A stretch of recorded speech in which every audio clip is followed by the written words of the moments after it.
Bienvenue à tous sur Afrique Sport pour la matinale du samedi 12 novembre 2022 que nous débutons avec la Coupe CAF. À l'issue du tour de cadrage clôturé cette semaine, l'on connaît les 16 clubs qualifiés pour la phase de groupe de la Coupe CAF. La RDC réussit le pari de placer 3 de ses représentants. Parmi les grandes surprises, c'est l'absence de la renaissance sportive Berkane de toutes les compétitions continentales. Tombeur du CS Sfaxien, le club togolais de la Scotkara fait partie des surprises de cette liste qui est également composée des Ivoiriens de l'ASEC Mimosa, des Égyptiens de Pyramide ou encore des Algériens de l'USM Alger. À noter que le tirage au sort de la phase de groupe de la Ligue des champions de la CAF et de la Coupe de la Confédération de la CAF aura lieu le mercredi 16 novembre 2022. Un bond au Cameroun. L'ancien international camerounais Mohamedou Idrissou a accusé les Lions indomptables d'avoir acheté le barrage retour des éliminatoires au Mondial 2022 face à l'Algérie. On laisse les gens qui font que le Cameroun aille à la Coupe du Monde. Nga2, s'il n'est pas là, on ne marque pas le but contre l'Algérie. Même si vous avez acheté le match, on connaît ce qu'il s'est passé sur ce match.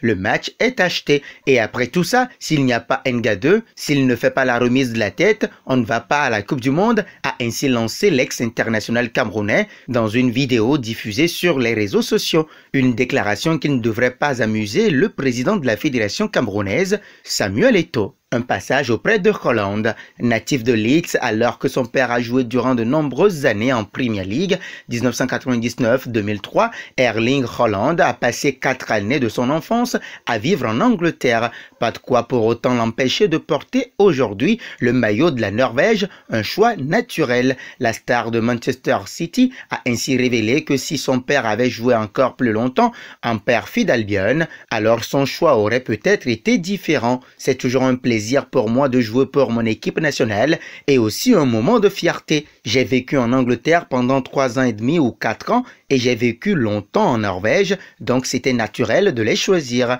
Vous ne savez jamais comment ce serait si mon père était resté plus longtemps en Angleterre. Alors peut-être que je serais anglais, mais je suis norvégien et j'en suis fier, a-t-il déclaré dans des propos rapportés par le Sun. Dommage pour l'Angleterre, tant mieux pour la Norvège.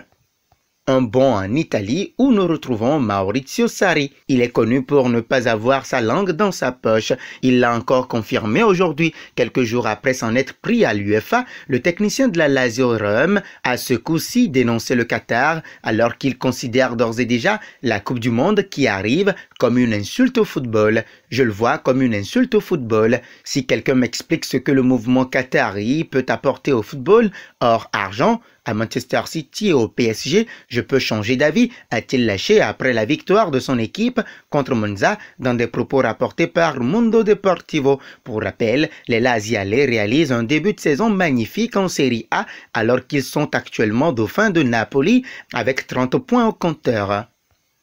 Partons en Espagne. Le sélectionneur de l'Espagne, Luis Enrique, a dévoilé sa liste pour la Coupe du Monde 2022 sans le défenseur central Sergio Ramos, 36 ans, 180 sélections et 23 buts. Dans la foulée de cette annonce, le joueur du Paris Saint-Germain a pu compter sur le soutien de son partenaire au PSG, Achraf Hakimi, 24 ans, 53 sélections et 8 buts, qui sera présent au Qatar avec le Maroc. Sergio Ramos est le meilleur défenseur du monde, a commenté l'international marocain sur le réseau social Twitter, sans afficher une grande objectivité. Pour rappel, à ce poste, Enrique a préféré Pau Torres, Aymeric Laporte, Eric Garcia ou encore Hugo Guillamon. Nous voici arrivés à l'instant quiz avec 3 indices pour connaître notre joueur mystère du jour. Premier indice, je suis un milieu de terrain de 29 ans de la Premier League. Deuxième indice, j'ai déjà joué pour 5 clubs dont le Rio Ave.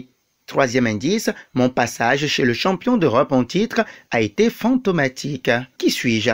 Vos réponses seront attendues en commentaire. Nos félicitations à tous ceux qui ont répondu Enzo Fernandez lors de la dernière matinale. C'était le joueur à trouver puisqu'il est un milieu de terrain de 21 ans évoluant au Portugal qui a déjà joué pour 3 clubs dont River Plate. Il a le même prénom qu'un des fils de Zizou.